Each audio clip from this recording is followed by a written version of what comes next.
comfortability. No problem. Katie, could you get a picture at some point so I could post that? We're gonna post this podcast later. Okay, I'm gonna play a little music. That'll be the intro. Bonjour Anishinaabe. Welcome to Red Mic Podcast. Hey, what's up, everybody? Bonjour Anishinaabe. This is Red Mic Podcast. I'm your host, Thomas X. And today we have a very cool guest on the show. Famous for his, from what I've known and seen, the Ojibwe word of the day, does man of many traits. James, I don't even want to try to butcher your name. Could you tell them your name and a little bit of your background? Me, no problem. Buju and Denoi Maganatok. Kage Gabo Indigenous Kaz. Mekanak and Dudem. Mekanak Wajuing and Dunchaba. Beshoga Kapakang and Danongum. And Getchi Migwachwendam Ayan Omanongum. So I said hello, all my relatives. My name is Kage Gabo. I'm Turtle Clan. I'm a descendant of Turtle Mountain. I live close to Minneapolis today. And in English, my name is James Vukelich. Vukelich. Nailed it. First time out. Well done. Where does Vukelich come from? It's Croatian. Okay. Hrvatska. And yeah, my dad's family, they came over here with that name. And here's something I learned about it. It actually means son of the wolf in Croatian. So the first time I had it translated to me, I'm like, that's awesome. How cool is that? Vukelich means son of the wolf. Son of the wolf. In Croatian. Exactly. So how much Croatian language do you know? None. Okay. None. My father doesn't either. In his generation, his oldest brother, he had a family of 15. His oldest brother came home from school speaking what they called blue English, broken English, because his parents used Croatian with them all the time. And they sternly told them, don't speak Croatian to your children anymore, only use English. And from there on, the rest of the children only used English in the household. So, okay. I was listening to your presentation earlier, which was very well presented. Which? So you said you didn't pick up on Ojibwe language. Well, you started to learn and speak Ojibwe language at the age of 25. Yes. And so before that, so English was your first language, and then you mentioned that you were teaching and learning another language before that. What's the story behind that? Well, in middle school, I had a chance to study Latin, which I loved. So that kind of introduced me to other languages. In my checkered early college career, I began as a film studies, filmmaking, and then I moved to English, and then I went into French. And that's ultimately the next second language I started learning was French. That's when I moved to Quebec, to Canada, to a different country, to be totally immersed in the language. I was like, all right, I want to go all in. I want to learn it as quickly as possible, and the best way to do that is an immersion. I'm noticing you're saying Quebec. Of course, and in English it's Quebec, but the way we would pronounce it in French in Canada would be Quebec. So everybody in America has just been saying it wrong this whole time. They've been saying it right in English. Okay, the English version. Yes, if they were to say it in French, though, it would be Quebec. All right. Just the way my last name's Barrett, French. In English, you say Barrett. And exactly. Before Berrit. There's Lusher in Red Lake, Lucier. Exactly. So okay, I get what you're saying. Now, so at the age of 25, you you pick up on the Ojibwe language, and so what's your because right now, would you say you're fluent in the Ojibwe language, or what would give me a little bit of background on so you're 25 years old. And you want to start learning the Ojibwe language. What's that road been like up until this point? It's been really fascinating, and it's actually been personally rewarding and healing as well. Just to begin, when I took that class, it was the most fascinating course and the most fascinating story about myself I had never been told before. I'd never heard about the language. I never understood how it worked. And so when I had a chance to start learning about who I was, who a part of me was, how that person sounded using the Ojibwe language, I was like, we have a very elegant and sophisticated and complicated society. The language, I think, describes that beautifully. I think it's a perfect example of each one of those qualities. And so I became totally fascinated by it. And anytime I could listen to stories like on Ojibwe Native Journal, anytime I had a chance to speak with elders, that was the best. Because that live interaction with these people who are carrying such knowledge and wisdom, in many cases genius, that was very healing. And it gives you confidence in yourself to function, I think, in like Euro-American society as an Anishinaabe person, when you realize how deep and complicated the teachings that created you are. So from there, any chance I had to be part of Anishinaabe-Moan, I would go for it. If that was a language table, particularly classes. I enjoyed taking classes. I had already learned how to learn a language when I went to Quebec. Mm-hmm. And that's a hard one for some people because we have different grammar rules in Anishinaabe-Moan than we do in English. And if you want to try to learn Anishinaabe-Moan using English grammar, you're going to get tripped up along the way. Things like gender, like we don't have masculine, feminine in Anishinaabe-Moan. We have animate and inanimate. Yeah. And for some people to call like a pipe, Pwagan, or a miigwan, a feather, a him or a her, it's hard to do because in English it's an it. Yeah. Whereas in the language it's a ween, it's a he or she. The same with the Dibiki Gizis, the moon or Gizis. I would refer, or Anung, the stars. I would refer to each one of them as a person. I'd speak about them the same way I'd speak about you or my child or my grandparents. So, yeah, as you're learning how to appreciate the language and its subtleties, then that can become really rewarding. Mm-hmm. So, like recently, I was talking with a friend of mine, Nate Spears, and he's part of the Ojibwe immersion program here in Red Lake. Yeah. And he was describing a way. He was kind of talking about how complex it is to teach Ojibwe language in these times, like because when you have a concept of something you're trying to teach, you have a curriculum and you have a set strategy of how you're going to do it. And he said with the Ojibwe language, the language is like a river. He said it like flows. So it's like you could say a word like, I think the example word he used was running, and it's like, the word for run or he or she runs, that's, your word, but you could take that word 150 different ways with it. Absolutely. So he said it's like a river. It just flows. The water flows around the rock. It flows down the dam. It's like, so when he said that, I kind of understood, but so I wanted to say that to you. He said it's like a river. What do you think Nate meant by that? Well, running is a great example because you can't just run in Anishinaabe-Moan. You have to run a certain way. So Bimi Batu would be probably maybe the example he used. It's to run in a continuum. You're starting at one place, you're running, and then you'll eventually end at another. Mm-hmm. So you can have maybe Abatu, just to run a certain way. And you can do it, it's the same with walking as well. And that Bimi part, it shows up in all sorts of words. The ones I used, for example, was Bimadzi. So that Bimi, it's almost you begin your life at one point. You go through each of these 4 stages, being a child, being a baby, a child, an adult, and then an elder, hopefully. And then you go home. Mm-hmm. You return home. So it's going along in a continuum. You do it with walking as well. Bimose. Mm-hmm. He or she gets up, you walk to a certain place, and then you end. And even the birds, Bimise. They take flight, they fly to a certain location, and then they land. So once you begin learning these little word parts, it can really develop your vocabulary. And all of a sudden, using that one little word part, we came up with, 5 different words? Mm-hmm. 5 different complete sentences, too. Yeah.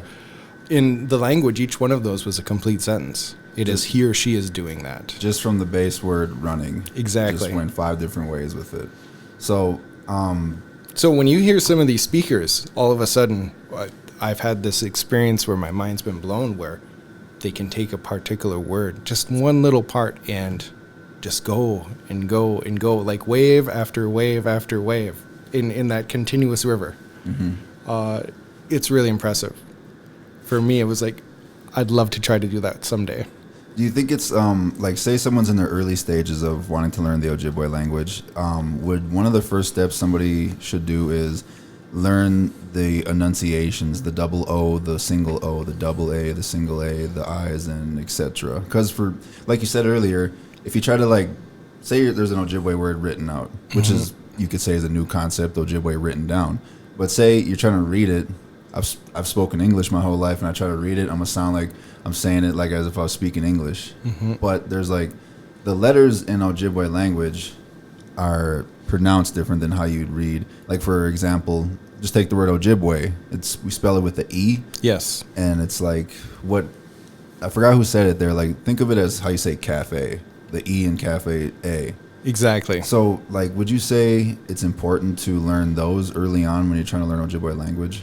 I think it is, especially for older learners, because we've all learned how to read. I mean, that's something my son, now in junior kindergarten, is learning to read. He can see sight words and he can pronounce them. So this is a tool we already have, and we can apply that to learning the language. When I started, there was a period in my career where I taught at a high school. I taught at Roosevelt High School on 2 different occasions, and I was blown away by how these high school students could learn the alphabet, and without being fluent speakers, could start reading the language and sounding very good, whereas elders would hear them and be like, how are you doing that? And it was because they knew how to read. So I always highly suggest that people start using some of those tools, and one of those is literacy. Our tradition of literacy, it goes back to around 1630. So as a written language, Ojibwe is about 100 years younger than Finnish, and about 300 years younger than Russian.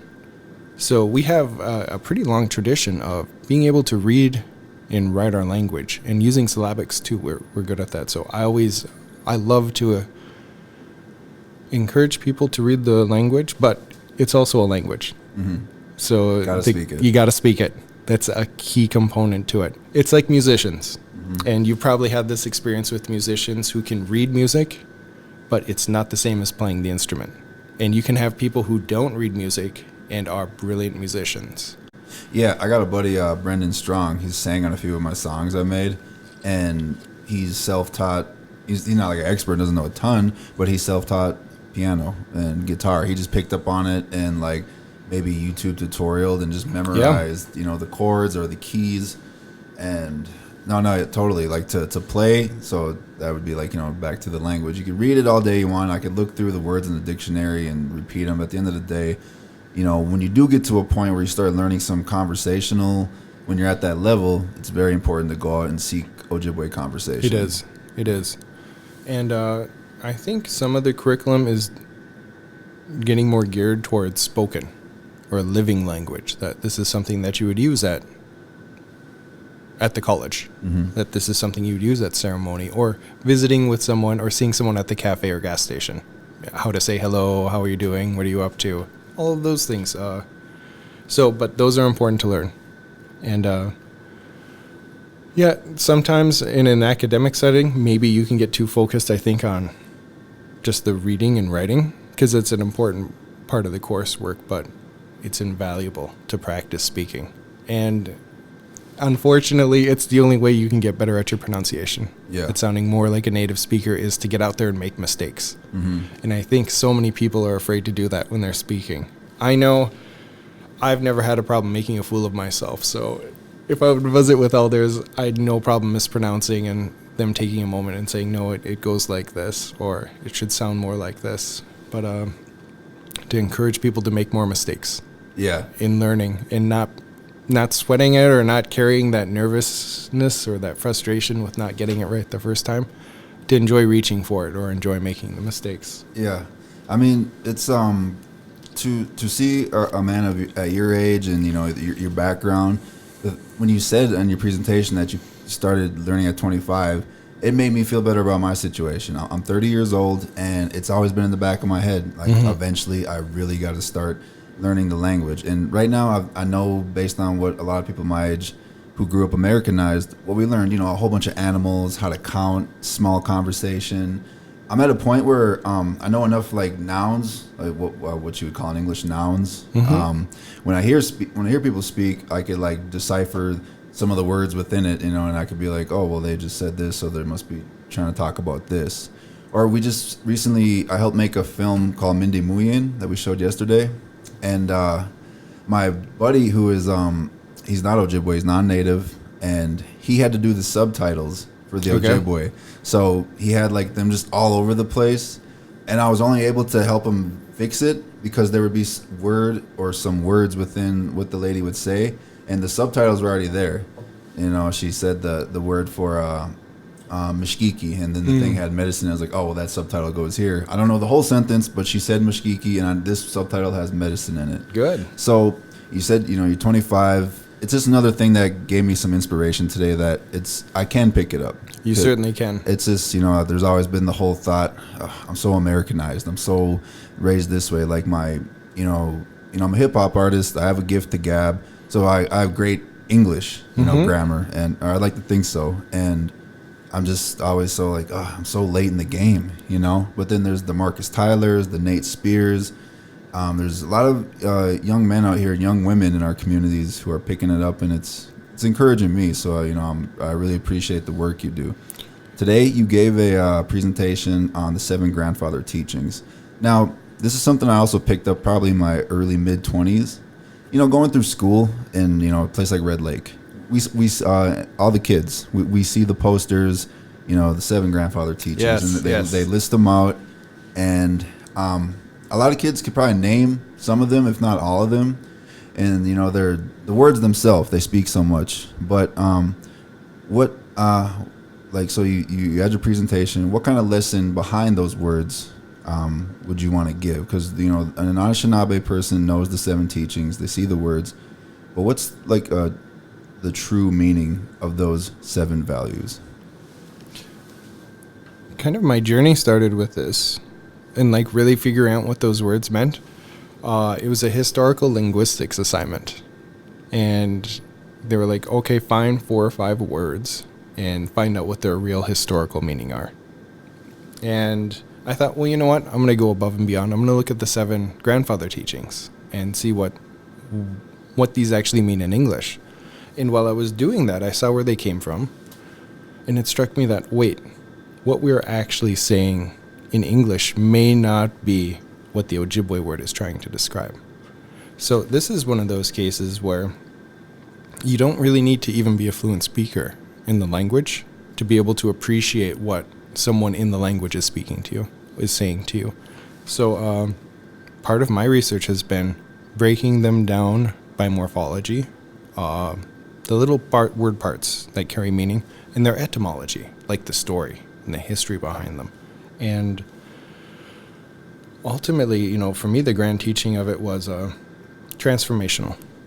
It was using these 7 grandfather teachings, Deboywin, truth, Manaji Itduin, respect for one another, Dabaseng Dizuin, humility, thinking lowly of yourself, Kwekwa Dizuin, virtue, righteousness, honesty, Zunga de Ewin, to have true strength of heart, to be courageous, to be brave, and then acting with Nabwakawan, intelligence.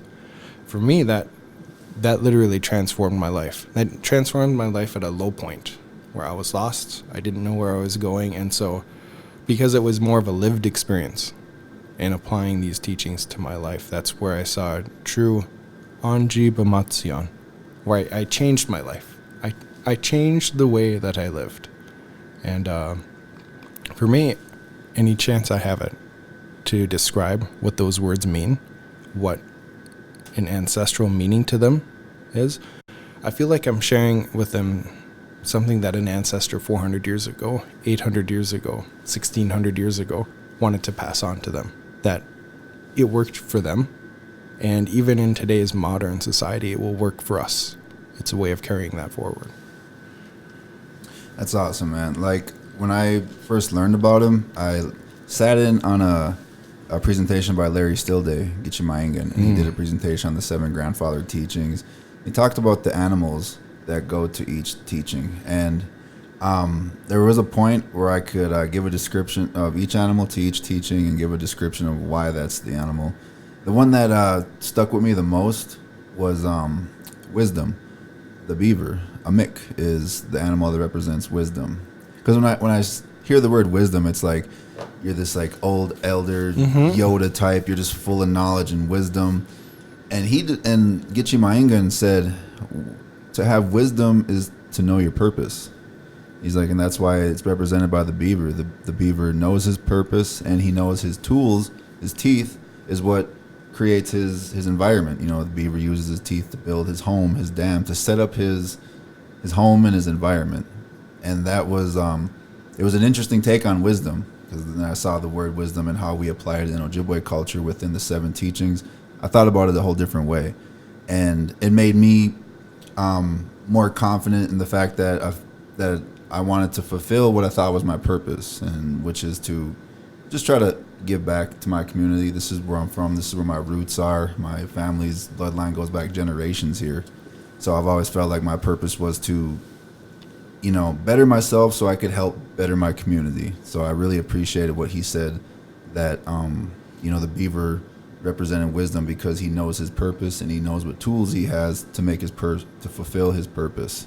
And isn't that clever too? When you look at like real intelligence, real wisdom, how intelligent the beaver is in just the beaver doing amick things. That by creating the dams, he and she are creating different waterways and watersheds, and how that's affecting all of the animals around them, and how that's affecting then the environment. And all they're doing is what they're supposed to do. Yeah. And that huge contribution is affecting the entire ecosystem around them. You're right. When you say the entire ecosystem, it's not just like, oh, they made that dam, that's for the beaver. And it's like, I saw this video one time where it described, I think they integrated wolves into like a certain part, or like a geographic area, and it made this whole shift of everything. It did this to this animal, the deer had to migrate. Because of that, the grass grew here. And because of that, there was less of these animals in this area, because the animals will come back and eat the grass. And because of that, this river was getting less drank up by certain type of animals. It grew more, and it totally changed the way the river, was flowing. So what you're saying is their effect, what they start with that dam, has an effect on their entire society. It's a ripple effect throughout their community. Absolutely. And they're just doing what they're supposed to do. Yeah. And so when I'm doing the Minobamatsuan teachings, we all know it is impossible for you to change someone. You can't make someone change. However, if you change yourself, if you Anjibamatsuan, if you profoundly change your being, then you change your entire community. Then you change all of your relatives. And if you want to do that in a way that brings peace and balance to all of your relatives, that doesn't bring conflict, doesn't bring contradiction, you saying one thing and then doing another, then living your life with those 7 grandfather teachings, it's the most intelligent thing to do, for you to bring that peace just to yourself, but into yourself, you bring it to all of your relatives. And you bring it intergenerationally too. If you're acting this way, you don't need to know how you're positively affecting someone 7 generations from now that you'll never meet, but you know that you will be positively affecting them, because this is intelligent action. This is wise action. It's action with vision. And another thing I really appreciated about your presentation today was you talked about the DNA of what, basically what trauma does to someone's DNA, and that's passed down. Yes. And obviously when you think of, the statement historical trauma, and you think about passing trauma down, yes, it has its, negative effects ultimately, but it also creates a type of resilience in your DNA to combat those obstacles that those traumas bring. And when you said that, it made me think about the whole passing down of trauma in a whole different way, because in being Native American in these times, yeah, the average Native is going to go through some type of trauma and they already feel some kind of trauma from their past ancestors. Yes. So when you said that, it was very empowering. It made me feel good about what I'm passing down to my kids, and will eventually be my great grandkids, and so on and so forth. So what I'm saying is I felt like I was sitting down at a ceremony today when you were kicking some knowledge. Wow. So I really appreciate that, James. And keep up the good work. Where could the people find you on social media? The easiest place is my website, www.jamesvukelich.com. Hopefully we'll have a link on the podcast, but I will. I do weekly live broadcasts on Facebook. And so Thursday nights around 9:30-ish, I'm not really 9:30-ish. I will come on and do a live word of the day. So that's a place where you can find me every week. Okay, and you have a Facebook page that's just your name Yes. spelled out? Okay, so look him up on Facebook and his website. Do you have YouTube? Anything I on do. you? I do. YouTube, just same thing. You know what? I'm slipping. I have a new podcast out too. You have a podcast? Yes. Let them know the podcast. It's Ojibwe Word of the Day. Nice. And that's an easy one to find. It's on iTunes, Spotify, and SoundCloud. And so it's the Facebook Lives that I'll do. And I've turned them into MP3s that you can listen to in the car while you're working out or hanging out. So please check that out too. All right, man. I appreciate you coming up here to Red Lake and giving your good words and good presentation. Keep up the good work. Thanks for joining us here today on Red Mike Podcast. And keep on the Minobi Ma Dizzy win. Pajigo Miigwech. Thank you so much. This is Red Mike Podcast. Gigawabaman, Miigwech for tuning in to Red Mike Podcast. That was really good. I thought that was fun. Yeah. Thank you. That was probably my most intellectual, interesting podcast so far. I've done 7. So Okay. I'm like early in the